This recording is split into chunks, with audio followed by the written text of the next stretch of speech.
บทที่11สระอัวสระอัว มีตัวสะกดฝึกฟ้องเสียงกออวกกวักหออวดหวดออวบอวบบออวงบวงไม่เอกบวงจออวยจวยซออ่วงซวงไม่เอกสวงพออ่วงพวง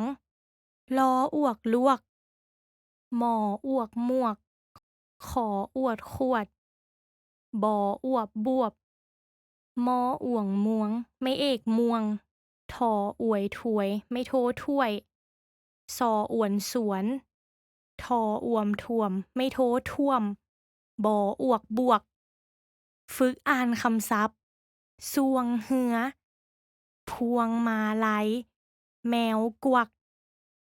หวดจวยลวกมากม่วงมวกถ้วยน้ำท่วมบวกขวดฝึกอ่านประโยคลวกพักแมนอาหารสุดมักลวดลายกาดขวัดนี่งามหลายทีมบ้านทรงยิงเข้าห่วมแข่งขัน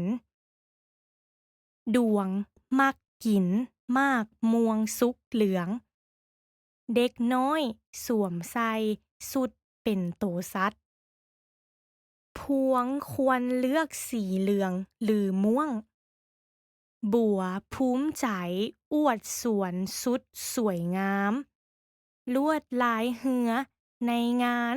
บุญสวงเหือพวงมาลัยไหว้บูชาในวันศิลห้วยน้ำนี้ไหลผ่านบ้านนาสวย